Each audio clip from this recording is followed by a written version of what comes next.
It's me, Vera, here to remind you that this is an adult podcast. That means we're going to deal with tough topics. Take a break if you need it, and be kind to yourself, because we sure won't be.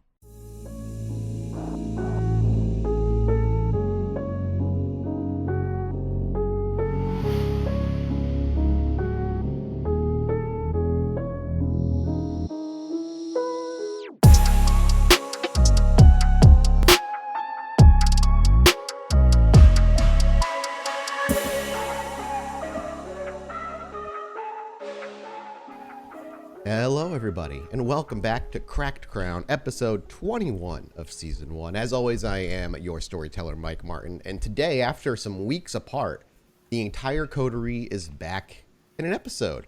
Hello Josh, Mark, Bub, Jason, and Dot. Good to have all 5 of you back. Good to be Hello. You've all been scattered to the wind doing your own thing. And by doing your own thing, I mean Sean's just been making out with Mia for like 2 straight weeks, essentially. Is he smooching? Surprise. He's snogging. He had some stuff to catch up on.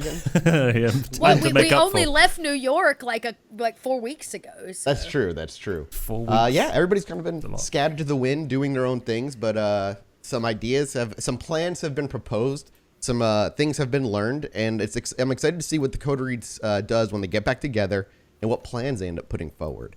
But before we get into the show, as always, just a huge thank you to all you listeners out there. Without you guys just listening to the podcast and listening to the show, we wouldn't be on Cracked Crown or any other show that we have planned coming up. So just thank you for sharing the show. Thank you for listening to the show. And if you have anybody who you think might be into tabletop RPGs, but a bit more of like a drama, adult style one, feel free to throw them our show. Let them know we exist. Maybe they'll enjoy it.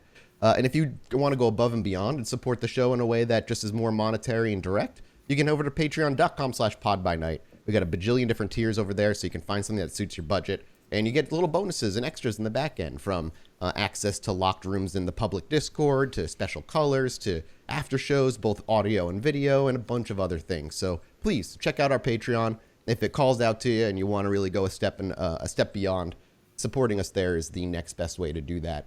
And then lastly is just our Discord. If you just want to join our Discord, jump into the community, the Discord is basically 100% free. There's only a few places where the patrons have access, and even some of those places, like the text-based RP, anybody can go and read them. So all that's over on our Twitter. You can check it out, twitter.com/podbynight. Should be a link tree there. Jump on wherever you want to support us, and talk about the show. I think that's it for our main announcement. So I'm just eager to jump in, get the coterie back together. So if you're all good, I'm all good. Thumbs up. Yeah, thumbs up. All right, let's go. All right, let's set the scene, rein things in, and see what our coterie's been up to. The dark screen fades in with a dull orange glow. Warm to our eyes as we adjust, and the blurred vision slowly sharpens. And what we see before us is a quiet suburban street with typical one-family homes lined up against each other with their tiny little backyards that everybody believes is what they're supposed to have at the end of their life. As the camera pulls back further, a single car rolls by, slowly hitting a speed bump as it moves, and you can hear it jank under the weight as it hits that speed bump. We catch the back of somebody's head. A familiar, short, brown-haired individual. Our dearest Sean, sitting by sitting by the corner of the block, leaning up against one of the walking street lamps. And as he crosses over... I imagine he's probably sat on a roof. Ooh, a roof? Just any random roof, or just as long as you can see from where you're at? Just a roof with vision of this place. So we will follow Sean as he crosses over to the street. He walks down the block about halfway. He looks to his left and right very briefly, making sure no pedestrians are nearby or any cars are about to roll by. And then he quickly dips to his left. You hear the crunching of grass under his feet as he jumps over a fence belonging to some person, some family. And as you make your way into the backyard, you can see lots of toys scattered over a mostly dead lawn, belonging to what you would guess are 5, 6, 7-year-olds. Action figures laid out from a battle that long passed. You see Star Wars figures mixed with little army green men, and a giant little plastic kitchenware set that's seen better days. Most of the plastic has been faded in the sun, and the stickers peeled away. But you don't take this in too much more as you look to the house on your right. There's not an easy way up to the roof. How would Sean make his way up to the roof? You just like climb to your nearest areas, maybe find like the drain pipe. Climb a drain pipe. Give me a dex athletics and then a dex stealth. Absolutely. I gotta open the game. That'll be useful. Yeah, Sean is critting on the athletics and then on the stealth.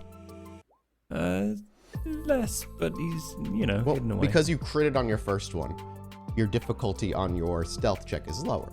And we watch Sean as he kind of takes in the area really quickly and sees there's a step ladder kind of half open over by the concrete area. You could consider a patio, I suppose. And with that, you take a couple of quick steps, hit the very top of that step ladder, and with that momentum, you launch yourself up. Sure, you may not be as dexterous as Vera or just brute strength as someone like Max or Robert, but you are still a kindred, full blown at this point. And as you jump and leap into the air, you still have a strength that is far beyond a normal mortal's. And you're about halfway up your body before your hands can catch it, and you use that momentum to just kind of push and kip up onto the roof. You take a few quiet steps and stop for a moment, listening, making sure nobody's moving, you don't hear any voices to having heard you land on the roof. And when you are confident in that, we watch Sean walk to the edge, plop down like on a knee, or do you stand there and just kind of like, are you casual about it? You sit down? Yeah, he probably sits down cross-legged on this roof. Cross-legged, with no legs dangling over the roof. Fine. Yeah, he's and you watch. Gonna to make his steps quieter. He is going to use, probably again, this is still subconscious, but he's going to use weight of the feather. Absolutely. Does that require a stealth check? No, it is literally just a level 1 protean power. So, and what does that do for those who may not know? It makes you ridiculously light. It changes the density of your body. So if he fell off this building, he'd be fine. And you would all land the advantages very that come with it. Quietly. So as you sit down and cross your legs, our camera settles over your shoulder for a moment before it passes by, following the gaze of Sean across the street, a few more buildings up the block, and we see a familiar house, one that Robert has made his way into, and Sean, as well as Duke and Max. Have you been in that house as well? Yeah, exactly. A house that holds a somewhat middle-aged couple and a woman chained in the basement, where the metal chains sear to the touch. Hours pass, and this has been something that Sean has been doing for nights. Occasionally, you'll see a couple run out, they buy groceries, they live their lives as though nothing is abnormal within their home. But this night, as you watch, you see a car pull up that you've never seen before. A simple, tinted window, black vehicle. It doesn't stop its engine, it never turns off. 2 doors open, and out steps a familiar looking face. The once Prince, Fancy Pants, Maxwell. And somebody by his side, someone you don't recognize, a female. They enter the home, and they spend hours there. Eventually they leave. The same car pulls back around after a couple of hours. They enter the car and go for the night. And this is as exciting as it's gotten for Sean.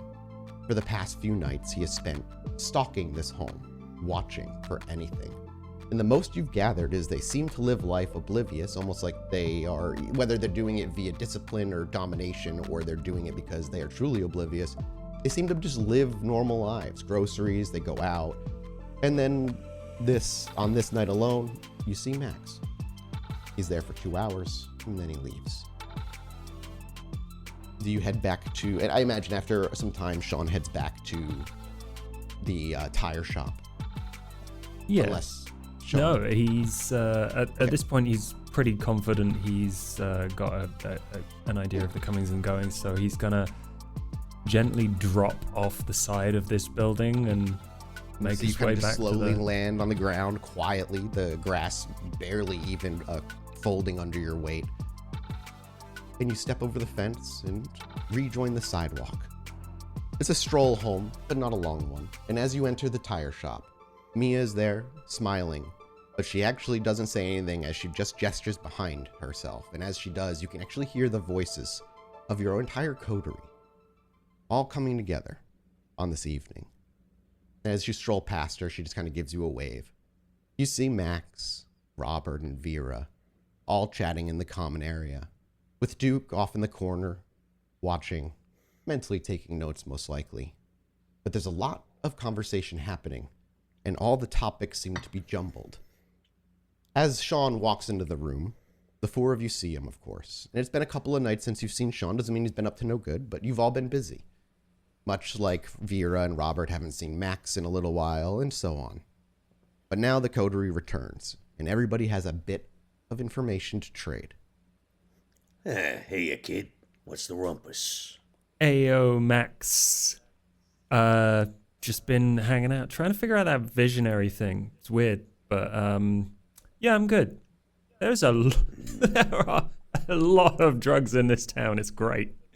How are you doing?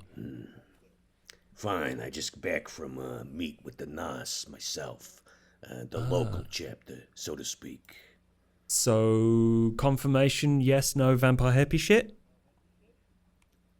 Yeah, it's looking that way. Anyway, sit down. I might as well fill everybody in at the same time. Yeah.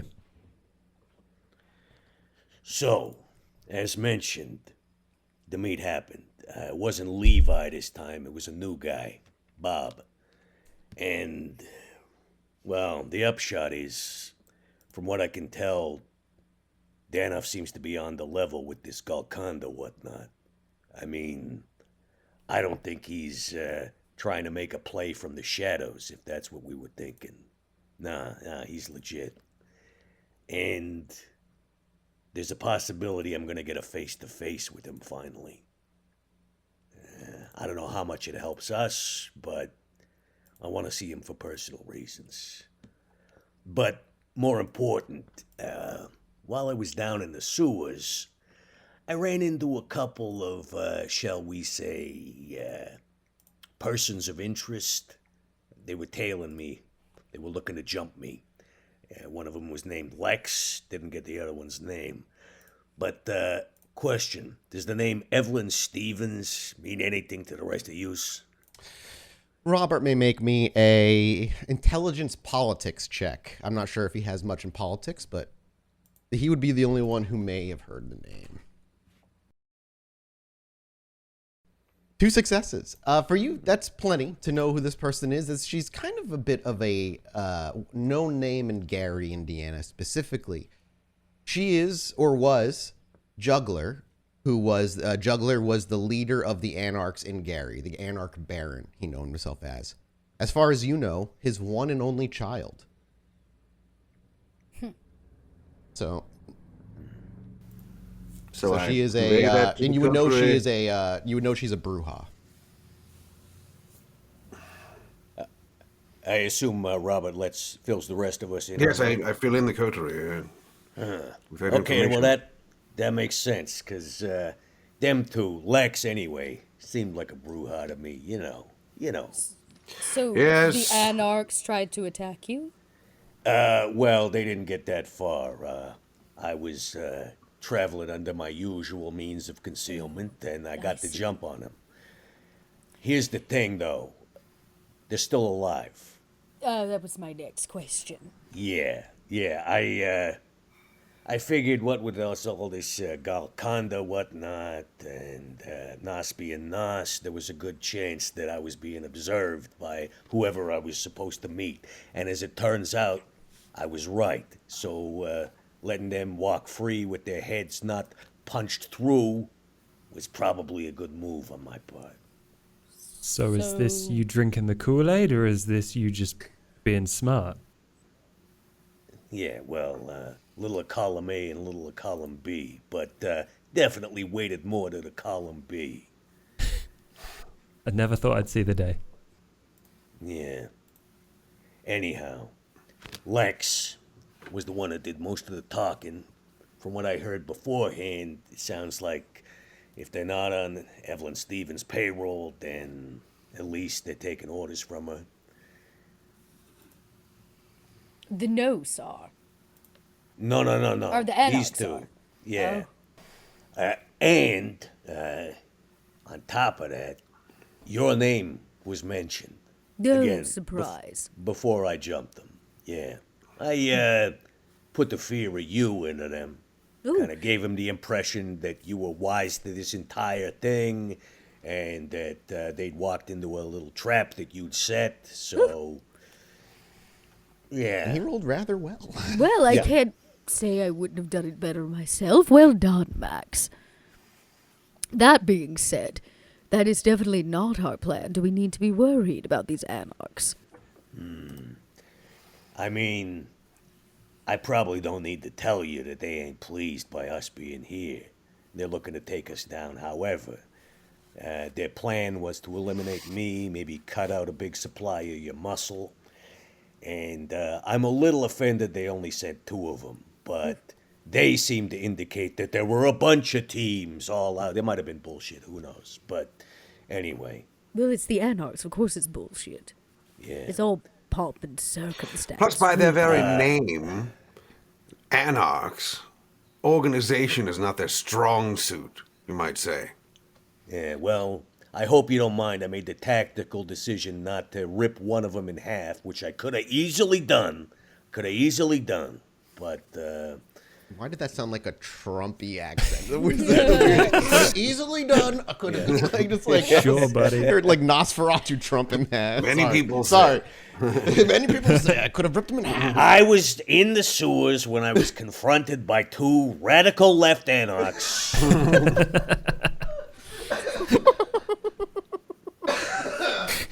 Oh god, I'm gonna mute myself. Well. Anyhow, so that's how it stands. They are running free. I also kind of at least hinted that I'd already been at the Haven, so I suspect they're probably putting stuff in boxes and moving right now. We can only hope.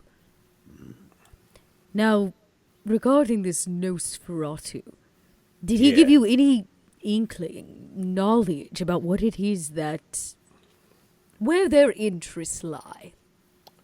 Okay, well, the guy that I talked to this time, Bob, yeah, he's, you might say he's a real true believer. If you're talking about drinking Kool-Aid, he drained the whole pitcher.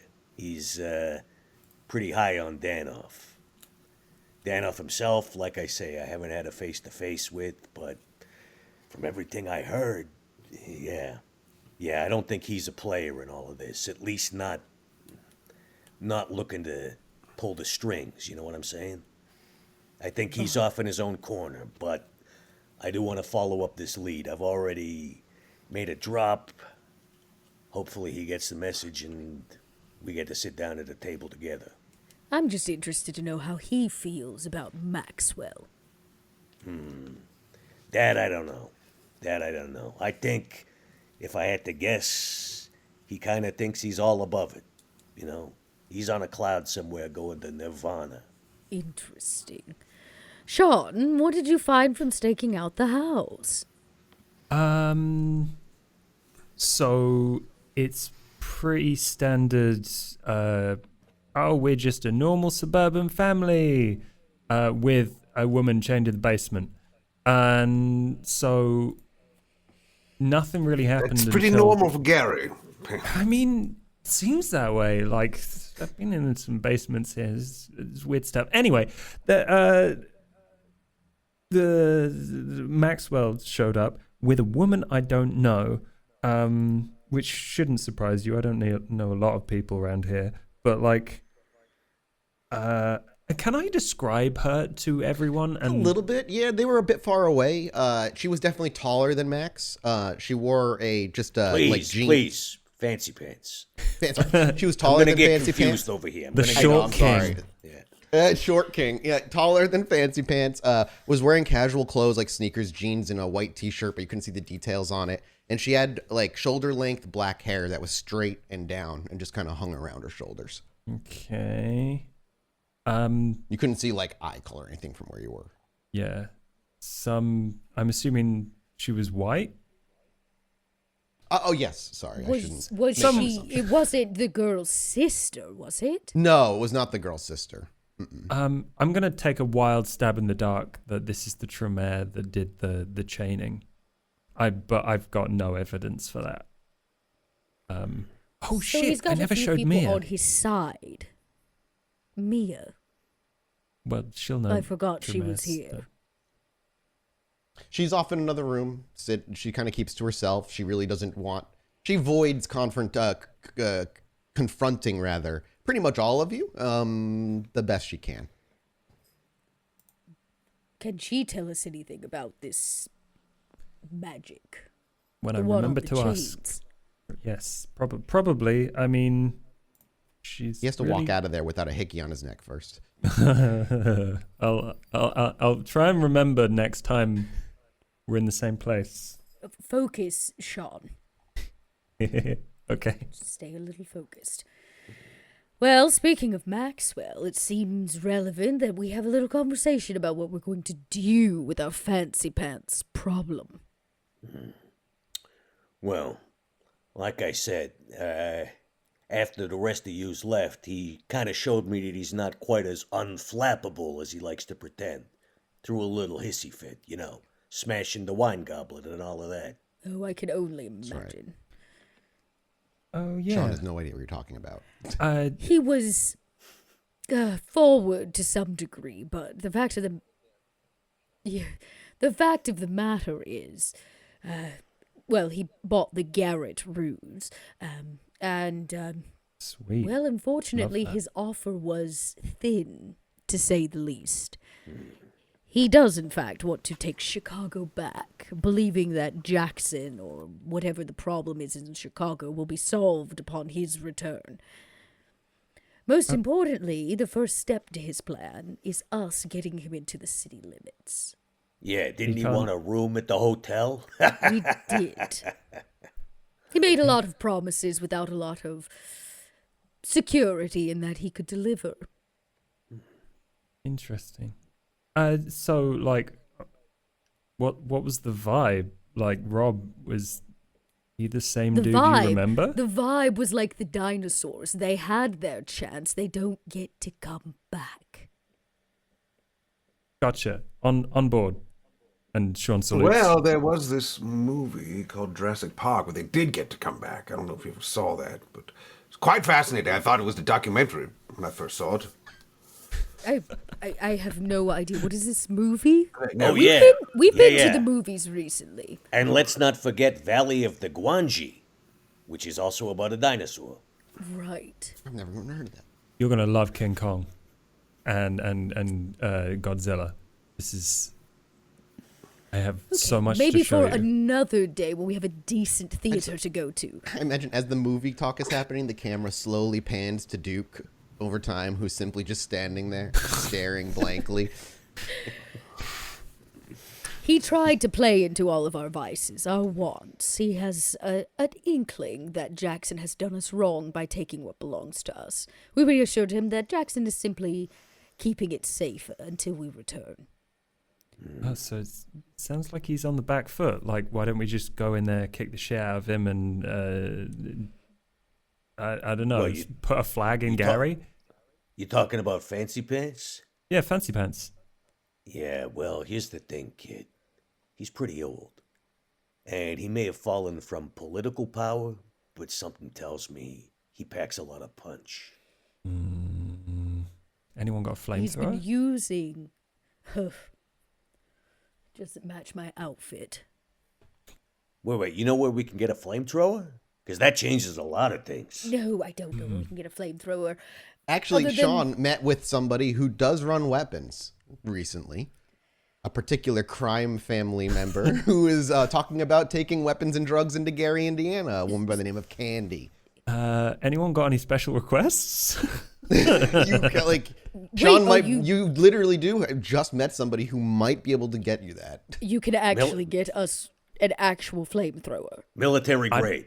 I don't know what that means. I'll ask. That's Well, the it's best I been can about do. it's You been ask several me. decades, many decades since I've actually used one of these things. But yeah, Oh man, I wanna see government you with a flamethrower. issue from circa 1945. I'm familiar with. I can't believe that our plan, the first option, is to use a flamethrower. We've Let's come just- this far.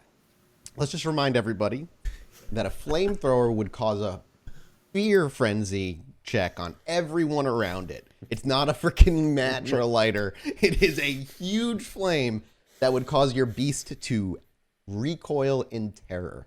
Worth Maybe it. we save that for like final. If you were a thin Oh, blood, no. maybe. I'm not saying one of us does it. Garrett. I get. Yeah. Well, he couldn't do it either, but Wait, we you need know, Garrett. Don't forget. we got need all these- Garrett. Right. We don't Trying want to him get him killed all off. these- He's trying to get him explode. killed. we got all these stripper mechanics. They could do it. That's true. We could send one of the mechanics in. I You know will what they say say? the wanna say that's leap from flamethrower. hot. stripping to murder is very simple. Okay, we're blue sky in here. Let's Wait, put wait, the wait, flames- wait. Put that Did on I- the shelf for now. Did I just hear Rob say we need to keep Garrett alive?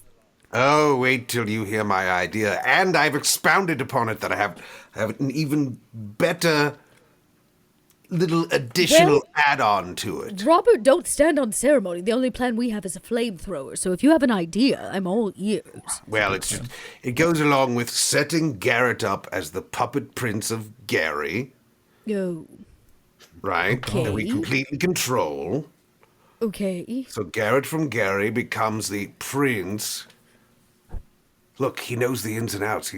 He's lived here for years. He can be our perfect puppet. But then I thought of something even better, which is, just to add a bit of humor.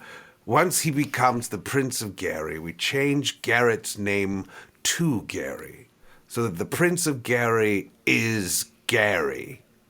So then he becomes Gary from Gary. Okay, Jesus like the Christ, last that's a long way to go for a pretty funny joke, I'll admit. But we really want to. I know he's a puppet, but So he's insufferable as it is. you want to negotiate once we've claimed Gary for Jackson, for Garrett to become prince. Robert is right in that your coterie would absolutely have the ability to back him and have sway with that. So it wouldn't fall on deaf ears if you succeed in the task of taking Gary back, of course. It would assure we didn't have to necessarily leave our assets in Gary behind. And Garrett is malleable, to say the least, at least under Robert's hands. Quite a bit. So therefore, we could have our own shadow government, basically. We would be the shadow government. And more importantly, many of the local kindred would probably feel better about having, well, a local kindred lead instead of, say, outsiders like us. Local kindred does good. Would be the headline. Okay, this is not a horrible plan, but none of Yeah. it makes a difference if we can't figure out what to do about Maxwell. And Evelyn Stevens. Yes, the Anarch. As most Anarchs, usually if you outnumber them, shake up their nests a little bit, they'll disappear over time. Okay, so my plan works for both sides. We kick the shit out of them. If the flamethrower arrives in time. Clean out the Anarchs. Maybe we'll, again, save the flamethrower until a must. But we haven't really solved our current problem. Right. Which is that Maxwell is moving against Jackson. He could be a solution to our problem, or he could be the problem. We have to decide which side of the line we are on. Well, here's a question. Do we want to just drop a dime on old Fancy Pants? Actually clue Jackson in? So, I am a giving woman, and I tend to let people have what they want. And the funny thing about Maxwell's want to go back to Chicago means that once he crosses into Jackson's territory, he's not our problem anymore. So I say we give Maxwell exactly what he wants. Take him to the hotel, trap him, pass him off to Jackson. Not our problem. Maybe we even don't need to worry about trapping him. Just say, yeah, we agree. We'll meet you at the hotel, and then we let Jackson know that's where he's gonna be. Now, we all know Maxwell's not stupid, which means he's going to know that we could possibly backstab him or bring Jackson in. So he's going to be thinking a step ahead of us, which means we need to think a step ahead of him. Okay. Well, then we make it look more legit. We actually go, meet with him at the hotel. He doesn't know that Jackson's invited too. Put ourselves in the line of fire, sort of thing. Exactly. And when it's all said and done, Jackson gets to take Maxwell and do whatever he wants with him. It's not our problem. We come back together, we solve the little anarch crisis we're facing, and we go back home. Okay. Leaving, of course, Garrett in the seat of Prince. Okay. I was waiting for you to have it. So that mean, theoretically, that might get Maxwell out of our hair. We just sell him out to Jackson. Sure. But what about these local anarchs? I don't think they're gonna fall in line just 'cause Maxwell's not in the equation anymore. I don't know if he's got any support from them either. I wouldn't think he would. He's just a ex-cam prince who wants to get his old throne back. They don't got say we no have a bigger reason trouble. to support him. We got a Do anarchs bigger have respect problem. for anyone? What is that problem, Sean? We try and turn the tables on Maxwell, but he has a girl who can see the future. Oh, Sean, you are an astute one. You've come a long way. I've been thinking on this. He is using that girl, of course, to look into the future or whatever. But we all know that no future is exact. And Maxwell made it clear it's not like he gets a well-laid plans from her. He gets various options, sights of pieces and parts. My suggestion is that we set up, say, a very confusing line of events. We make our plan to, say, trap him at the hotel and pass him off to Jackson, but at the same time we are enacting other plans, so that whatever the visionary picks up on is confusing, not clear. Maybe she picks up on the wrong plan, secondary plan, part of another one. We set multiple lines so that not one can be followed. That's another good reason for us to actually be there. Because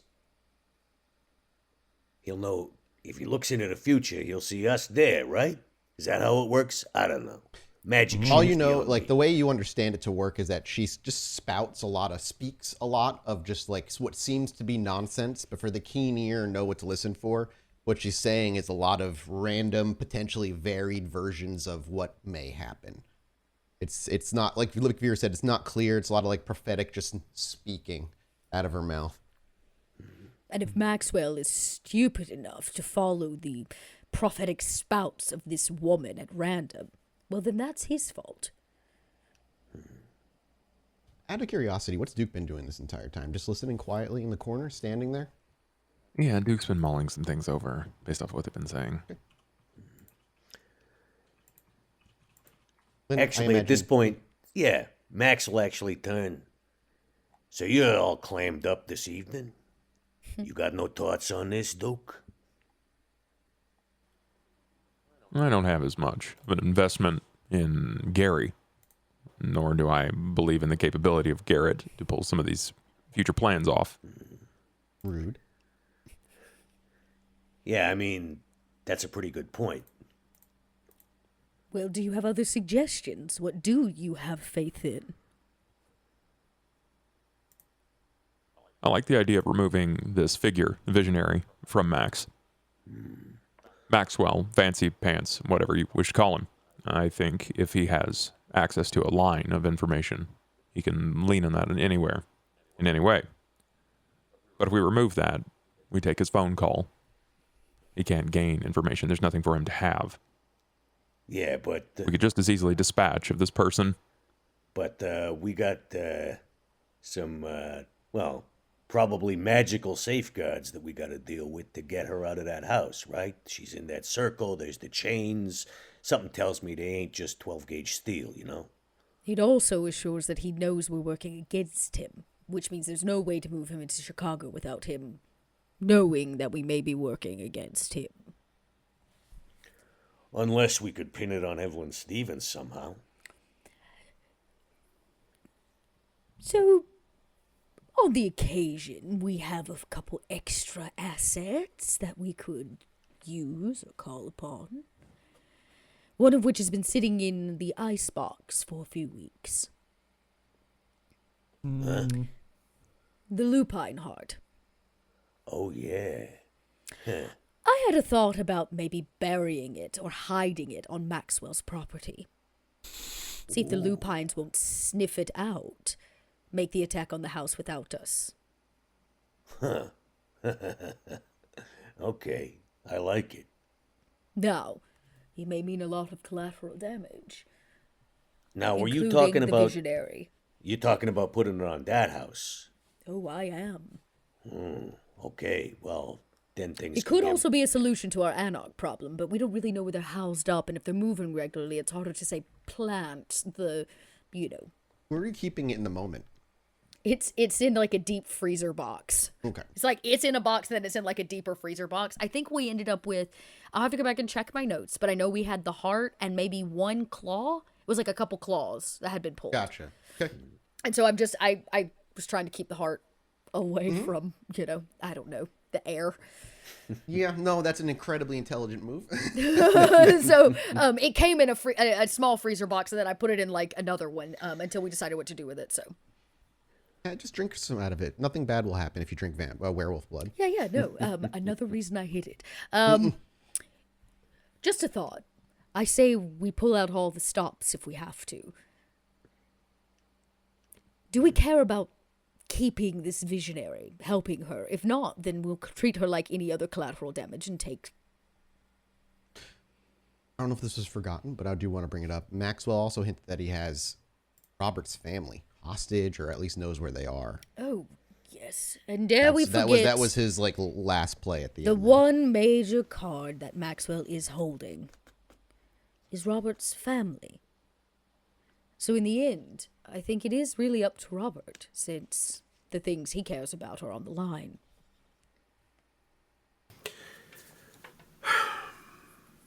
To be honest, it's less of a card than he thinks it is. Oh? Are they not your family? I said goodbye to them a long time ago. And for as much as I would like to know where they are and their whereabouts, it is something I'm willing... The information is something I'm willing to sacrifice if it's for the greater good. So don't let that hold you back. Yeah, it's not like he doesn't have them captive with a gun to their head, and then if you don't do what he No, wants... he just says he knows where they are and that they're fine or something. So I'm like, good. Well, do you want to find them? I do want to find them. I would love for those to be the last words out of his dying mouth at the last stroke of us chopping his head off. But I'm not going to sacrifice our plan just to know where they are. Feels that there's a bit of an obvious statement here, but you've been, forgive me for being uninformed, but you've been a kindred for a while, yes? Yes. Your family would be dead, or also a kindred, perhaps Gould. Yes, I believe it sounds like they were Gould. Yeah. And they're indoctrinated into this lifestyle. The family you're referring to, they were ghouls that acted as his family, the people he kept, basically, that protected him in his old life. So they weren't really his family. They were a family he created. They were a found family. Yeah, they were a found family of eventual ghouls. That's what they all became. Your ghouls. I put out a listing on general casting and found them. So, Robert, you've not been with them for many decades, so who still has them Gould? Fair enough. I mean, these are all... So, and therefore, are they even my family anymore? Are they just empty It's likely they've vessels? been bound. Wouldn't you agree? They're probably bound. To someone else. Blood bound. Exactly. Loyalties are probably parsed, if they exist even at all. So it seems like an empty promise from an empty ex-prince that I'm willing to let die with him if that's what needs to happen. Okay, well, I don't mind saying, Bob. That shit is cold. That shit is cold. Well, you know, Robert, I really respect your dedication to the cause, honestly. That being said, if we can save your family, we will. And I appreciate that. And I'm not saying that I don't want them to be saved, but if they're still alive, like I said, I said goodbye to them in... The only other person who knew about your family was your sire. So the only person, at least while you were gone in England, for Robert would make sense would be your sire to have kept care of them. But if they're in the U.S., you don't know if that's true or not still. Does that mean my sire is here? I mean, look, these are all questions that are very interesting to me, and I'm certainly curious about them. So, if you don't mind me asking, and I know this can be a real touchy subject, but how is your relationship with your sire? If we had a Facebook status, it would be, it's complicated. I mean, that's kind of the default setting, I'll admit. I don't know what a Facebook is, but I do understand complicated. I mean, mine was never complicated. It was just hate. Look, so, yeah. Trust Don't me. think there's a If status for that. I definitely understand the complications of sire relations. All right. So we've got a few ideas on the table. I say we take a little bit of A, B, and C. Sean, I can't imagine that we're not going to need some weapons, particularly one we are capable of wielding, please. Fire seems risky. You have also scouted the area. If we'd like to, say, set Maxwell in the Visionary's house up for a little Lupine sniffing about, maybe we can do that. Yeah, Max, Is the Visionary a person? Yeah. This is a kindred. Yeah, They are a kindred. she's a real woman. Her sister's down there too. Like, I would preferably like to see her alive. Like, I could probably time it so we give them a warning, give them something, but they're not leaving that basement. I promised her I don't know sister if that I'd she- keep them in that or not take her out of that basement. I don't know. Yeah, So- I mean, I don't know if she can leave that basement. I think there'd be some serious repercussions. Yo, Meer!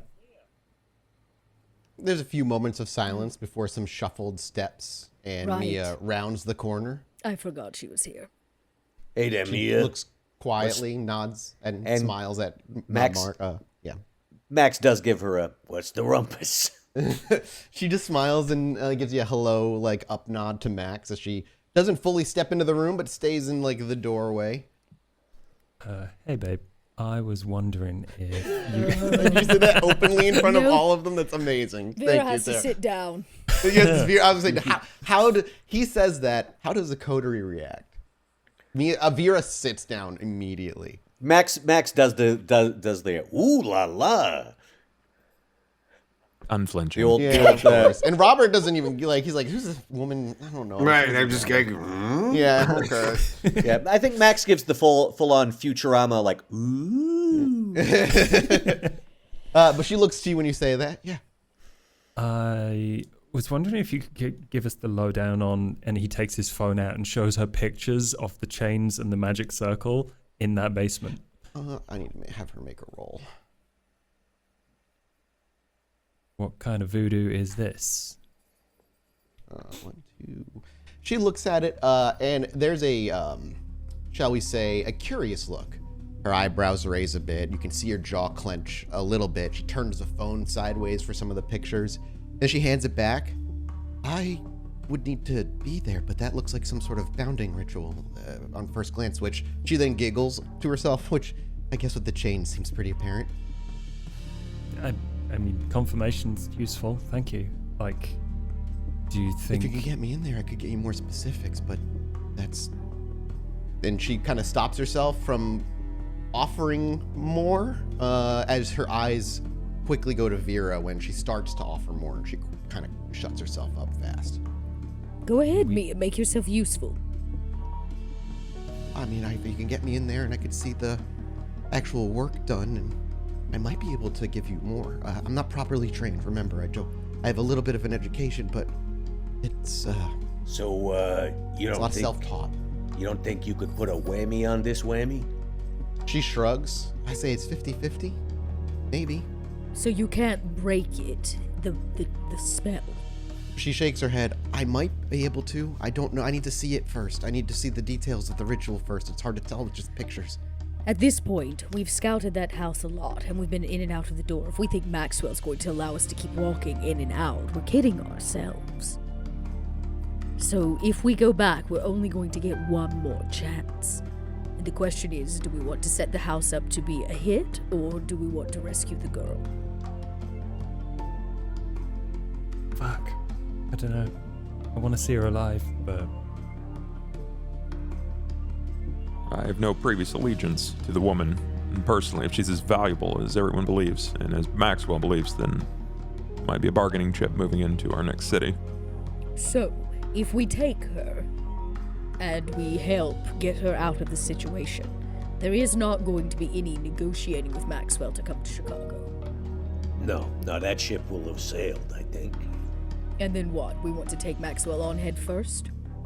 I mean, Yeah. that's what we'd be getting ourselves into, I think. I think Vera would understand. That would be declaring a line, almost a declaration of a quiet little war.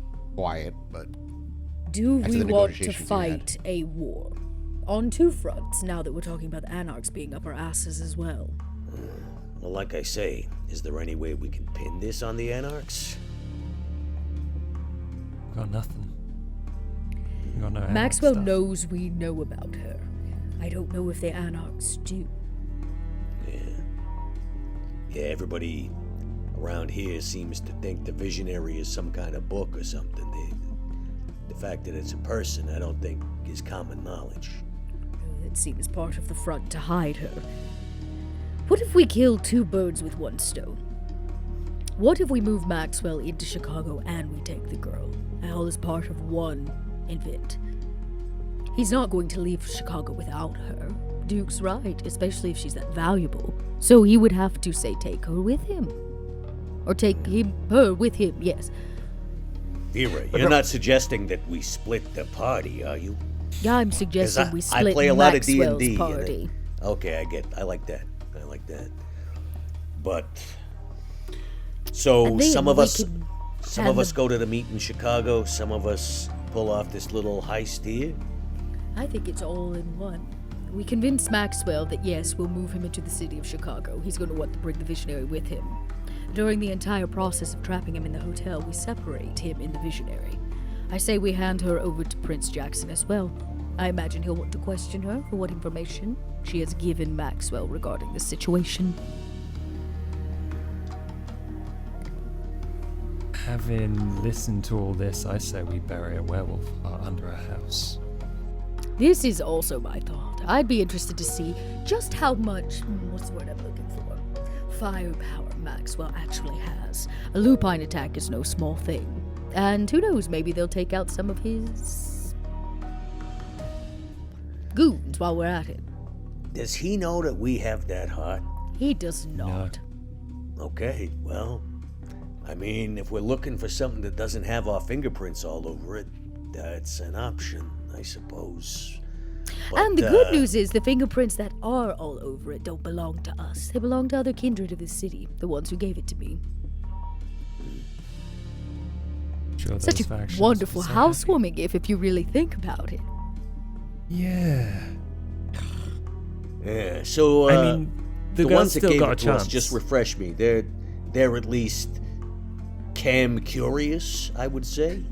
They are, yes, to some degree. They're more interested in their own individual little factions and whatnot, but the fact of the matter is they are working up a little council for themselves, what they feel to be like enough representation to make this cam transition worth it.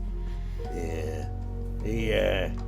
locals kind of strike me as, whatchamacallit, ragamuffins. I'm not really sure. They are a bit of ragamuffins. Oh, that's hard to say. But the fact of the matter is, the ones who gave it to me, they tend to enjoy hunting lupine. So, worst case scenario, we just drop more lupine on their front door and they can deal with it. Okay. And, we're really solving two problems at once since we have a bit of an overpopulation problem. So the lupine go on a rampage. We hide ourselves in a very particular vault that we now own until it's all said and done, and we emerge the other side that much more successful. The Purge. Not on our hands, though. We know nothing about it. No, it happened to happen on the exact same night that we just decided to have a lock-in at the vault. Yes. What a coincidence. What a coincidence. And in the end, only the most powerful kindred will be left standing, or at least the smartest one who got the fuck out of here in time before it happened. So I really say a cleansing of Gary via Lupine Claw could be a good thing for us. So we want to make sure that this happens when Maxwell is at the house. Is that right? Ideally. Yeah. Do I think I can get a decent You could probably pin it timing down. on it? Yeah, I think Sean could, after spending some more time, could definitely get that. Yeah, I've got a pattern emerging. Here's a question. What about those two poor saps that they're using for the cover story that live upstairs? They're probably brain dead. Collateral damage. Yeah, well, it's We too can't bad. save them all. If we can't have the visionary, then no one should. That's my line. And there's nothing saying that she actually still won't be protected by whatever binding spell or whatever's been put on her. Even from the Lupine. Honestly, she's probably the safest of them all. I think he's talking about the old couple, right? He was talking Max about the is. old Oh, couple, okay, yeah, but yeah. I'm Okay, talking okay. about the visionary. Yeah, Because okay. Sean Yeah, is I right. got my wires crossed. If we can't have her, no one can. Definitely not Maxwell. All right. So, I'm going to pursue that lead with Danoff, if you don't mind. Like I Sounds say, like a good idea. Might got be worth, personal reasons. giving them a heads up to keep off the streets for the next few nights while this all goes down. You're all right with me telling them this is going down? I would suggest that we are in on knowledge there may be lupine activity, and they should lay low. Okay, I'll tell them. Question. Sean? Oh, yes. This is for Mathis. When do you think? Did I get a sort of time frame of I'll drop the? Is it? I'll just got to go back and look at that hollow brick to find out. Yeah, I think he said a week. It's usually about a week. Takes about a Okay. week to hear back. So you dropped All it right. off last night. It's been 24 hours. So you got Okay. 6 days left. But if you could drop another message in there, that'll be taken as well. So So yeah, Max is gonna when we wrap here. That's what Max is going to do. He'll just sure. convey that information to Danoff and the Nosferatu. Sean, since Robert is at least a little in the know about Maxwell, maybe you and him can tag team this delivery project? Sounds like a good time. Duke, got I have a spade? special thing for us. How do you feel about parties? I loathe them I in know. general. But how would you feel about going to a party with me? My interest is piqued. Wonderful. I've heard tale that the mayor of Gary may be holding a party soon. I'd like to crash that party. I have a special conversation I'd like to have with him. The human mayor? Yes, the human mayor of Gary, Indiana. As much as we don't like to give kind power, the fact of the matter is, they answer to him. He holds all the cards, to the police in town, to the money, what little there is, and to any kind of development we plan to do. So I thought instead of stopping all of our plans because Maxwell decided to throw a temper tantrum because they burned him out of town, I thought we'd keep moving forward. I thought maybe a little one-on-one with Vera might persuade the mayor to be on our side. I think I would enjoy that. At least watching, listening. I thought you might pick up on a few interesting things. A party of that caliber will have important people. We can find out where the money's coming from or where it's not coming from. And maybe get some backing for the bank. It's been a while I'd since be happy to rub elbows. Good. So, how are we feeling? A plan is set then? I'll be honest if I said I wasn't nervous, everyone. I know it's the resting bitch face, but truly. No, I'm feeling it too. There's a lot of stuff we don't know. Mia, if you were feeling up for it, it might be worth you going with Sean. If they have other magic around the house, maybe you can pick up on it, give us some more information. I would not suggest going inside once you've planted the heart, everyone. There's probably just that kind of tense silence as that's dropped. I'll need some emotional Mia. support as well. Ugh. Get a therapist like the rest of us, Sean.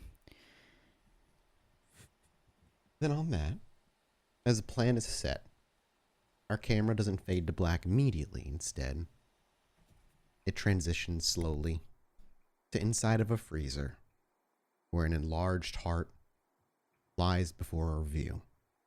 And while we don't see it beating, we can hear the beating of a heart. And in that, we cut to black. And we'll be back next week. Goodbye, everybody.